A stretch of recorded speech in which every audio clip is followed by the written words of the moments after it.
Chapter 18, Fire. Corey spent the rest of the week splitting his free time between reading and walking in the Barrens. The wildlife managers at the Barrens were busy plowing fire breaks. These 6-foot wide strips of bare soil would help keep planned fires under control. Each year they selected parts of the Barrens for burning to keep the trees short and the grasses robust. Prairie plants had such long roots that they could survive the fires. The weeds and most of the trees could not. The result was a landscape that looked much as it did 300 years ago. Because only part of the area was burned each year, at any one time, there was a habitat in different stages of succession. The diversity kept the whole ecosystem healthy.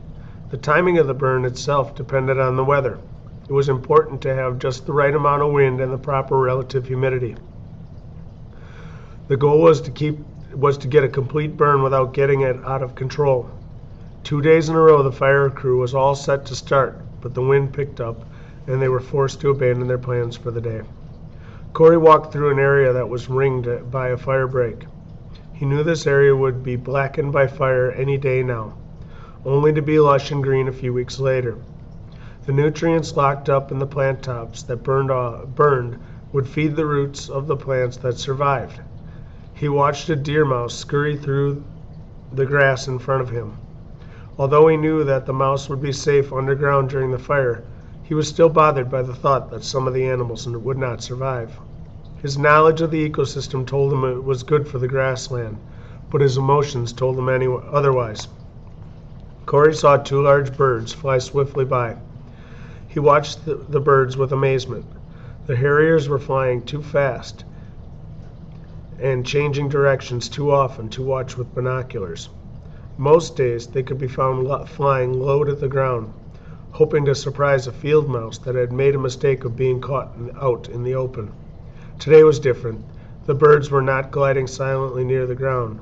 They were climbing, diving, turning circles, and climbing again. An untrained eye would think that these birds were sick or drunk.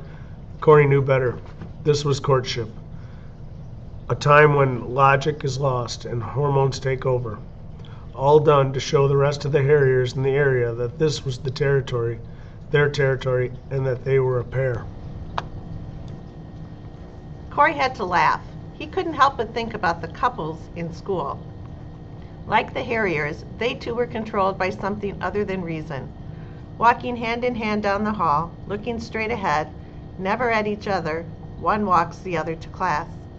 Like the harriers, they performed their ritual as a way of announcing to the rest of the school that they were a couple. Friday came quickly. Corey returned the pile of books to the library before heading to math class. Minutes after class started, the PA system interrupted Mrs. Barrens as she was asking for last night's homework. "Could you send Corey Nelson to the office?" "Sure thing," Mrs. Barrens said to the wall. "Tell him to bring his jacket. He's going home." Corey began to get scared. There were only a few reasons that he would be going home, and none of them were good. His heart began to race as he fumbled with his locker combination.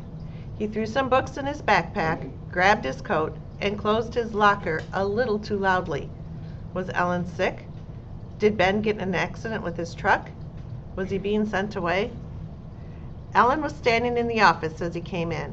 Her face gave no clue as to what was up. "You'll have to sign out, Corey," said the woman behind the desk. Next to where he signed his name was a space labeled "Reason for Leaving." "What do I put down for a reason?" Ellen quickly said, "You're needed at home." As soon as they left the building, Corey turned to Ellen and asked, "Is Ben all right?" "Ben's fine, just relax." "Am I being sent away?" Ellen stopped, turned to Corey, and put her hand on his cheek. "That's not going to happen. You got it?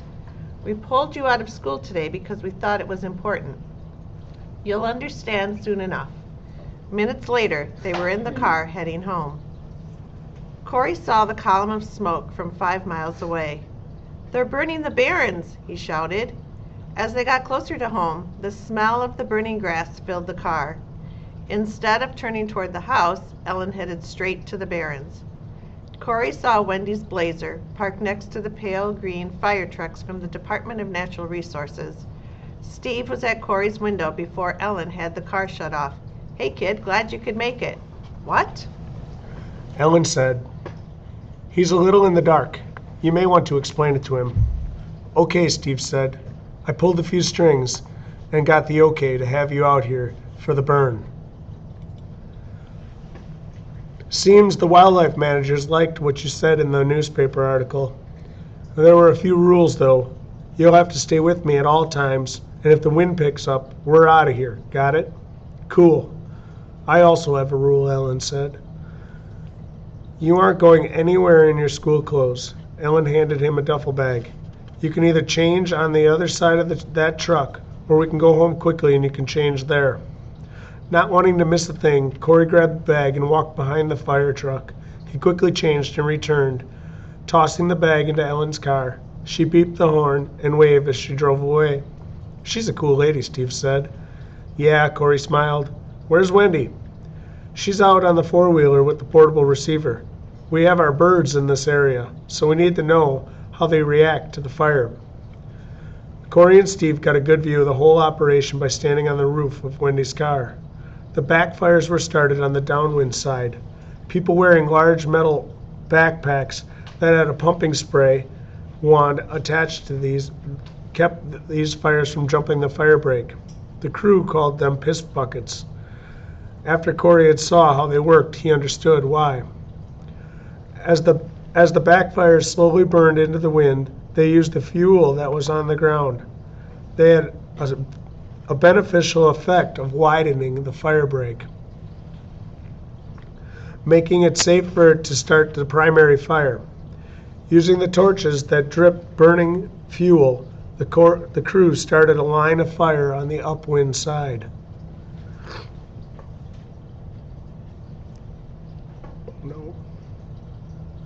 With the help of the wind, the fire raced across the area.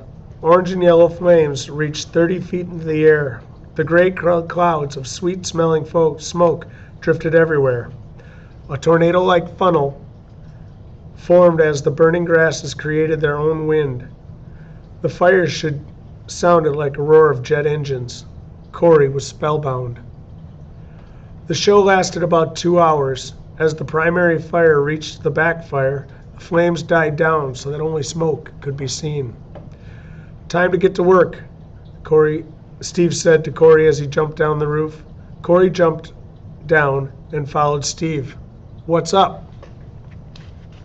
We gotta go help with the mop-up.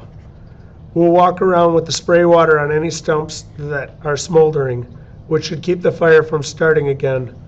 After everyone leaves, Steve lifted a metal backpack and helped Corey adjust the straps. It was much heavier than Corey had expected, but he was not about to complain. As was the case with most of the backpacks, Corey had leaks that quickly soaked the back of his sweatshirt. For the next hour and a half, Corey walked from one smoldering clump to another, spraying streams of cold water. With each clump he visited, ash-filled stream lifted into the air and covered him completely. He saw how dirty the rest of the crew was and hoped he looked at least as bad. As the crew continued, the backpack became lighter. By 2 o'clock, the fire was out and the crew was eating a very late lunch. How you holding up? Steve asked. I'm beat, but I'm having a blast.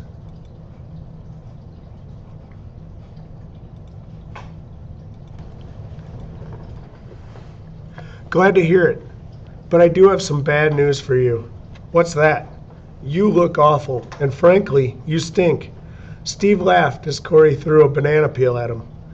You two look like you're having too much fun. It was Wendy. Hey, Wendy, Corey said. How did our children do? Steve asked. Both number 1 and number 3 flew off at the first sign of fire.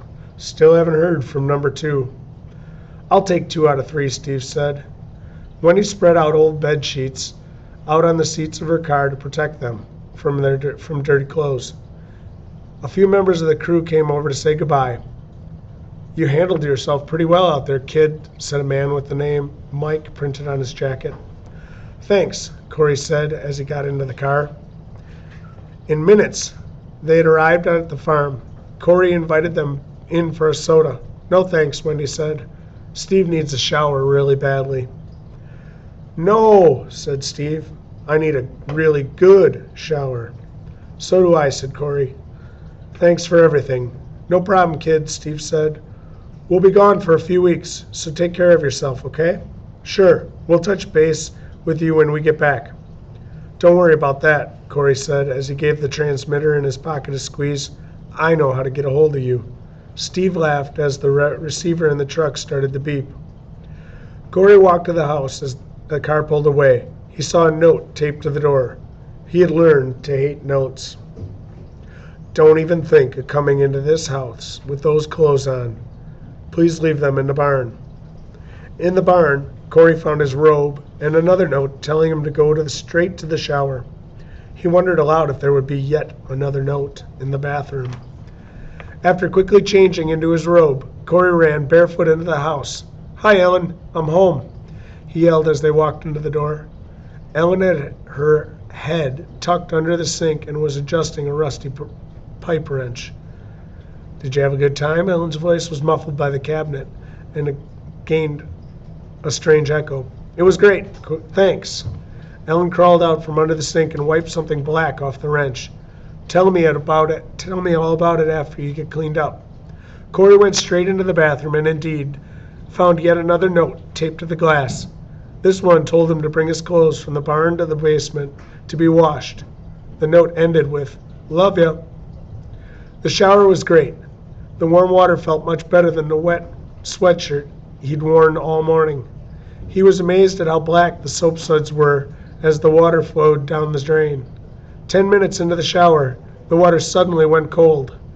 Ellen was running a load of whites, and he was now competing for the limited hot water.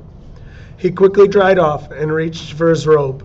The smell of the smoke on the robe made it unwearable. So once again, he had to make a dash for his room in a towel.